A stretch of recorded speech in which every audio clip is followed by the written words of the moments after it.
اسلامی تقویم ہجری کا کیلنڈر حضرت عمر نے بنایا رضی اللہ تعالی عنہ نے، اور اسی تقویم کے مطابق وہ سال کی پہلی تاریخ کو اس دار دنیا سے آخرت کی جانب عازم سفر ہوئے۔ گویا جب ہجری سال کا آغاز ہوتا ہے تو سب سے پہلے ہمیں حضرت عمر فاروق کی یاد تڑپاتی ہے، ان کی شہادت کا تذکرہ تازہ ہوتا ہے، اور اطراف و اکناف عالم میں ان کے ذکر کی خوشبو سے، ان کے تذکرے کی مہک سے مشام ہستی منور ہوتے ہیں۔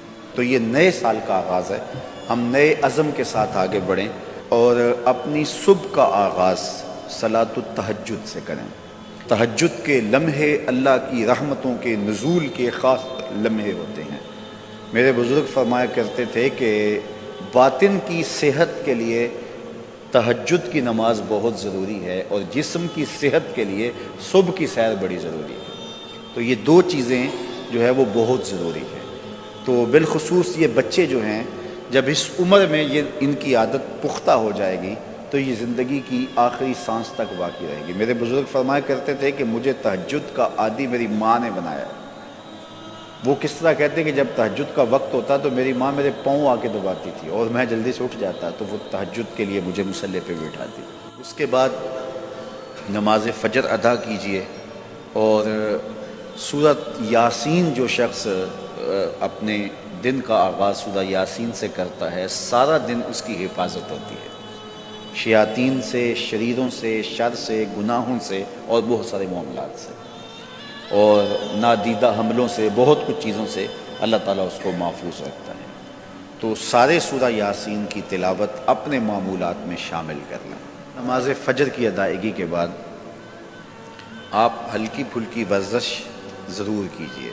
جو قوی مومن ہے، طاقتور مومن ہے، کمزور مومن کی نسبت اللہ کو زیادہ محبوب ہے۔ تو طاقتور مومن، قوی مومن، یہ مطلوب ہے شریعت کا، اور یہ مقصود ہے شریعت کا۔ پھر سونے سے قبل سورۃ الملک ایک مرتبہ ضرور پڑھیے گا۔ جس طرح سورہ یاسین پڑھتے ہیں تو سارا دن آپ کی حفاظت رہتی ہے، اور سورہ ملک اگر پڑھتے ہیں تو ساری رات آپ کی حفاظت رہتی ہے۔ اور سورہ واقعہ ایک مرتبہ یہ زندگی میں معمول بنا لیں، کیونکہ ہمارے جو معاشی مسائل ہیں اس کا بہترین روحانی حل سورہ الواقعہ ہے۔ سورہ الواقعہ کی تلاوت کرنے والا کبھی بھی کنگال نہیں رہتا۔ میں جب بھی اللہ کی توفیق سے یہ محسوس کرتا ہوں کہ ادارے کو وسائل کی ضرورت ہے تو سورہ واقعہ کو زیادہ پڑھنا شروع کر دیتا ہوں، تو اللہ خزانہ غیب سے مدد فرما دیتا ہے۔ اور جب بھی کبھی میں چاہتا ہوں حرمین طیبین میں حاضری کے لیے، تو سورہ واقعہ کی تلاوت میں لازمی کرتا ہوں، اس نیت سے کہ اللہ اس کی برکت سے، وہاں چونکہ ایک کا 1,00,000 کے بدلے میں جو ہے وہ ثواب ہے، تاکہ جو ہے وہ زیادہ سے زیادہ اللہ تعالیٰ وسائل عطا فرمائے۔ تو یہ ساری جو بہاریں آپ کو نظر آ رہی ہیں، اس میں بہت سارا حصہ سورہ الواقعہ کا ہے۔ جس معاشرے میں ہم جی رہے ہیں یہ ناہموار معاشرہ ہے۔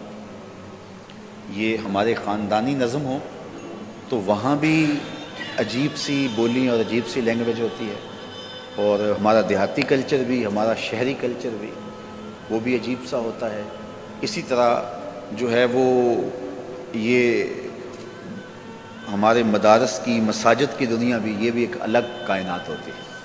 تو اس میں بھی مخصوص ایک طریقہ کار ہے اپنے مد مخالف کے لیے اور اپنے مد مقابل کے لیے۔ تو اس سے ہٹ کر کے جو ہے وہ جو شریعت کا مقصود ہے اس کے مطابق ہم نے اپنے قول و عمل کو مرتب اور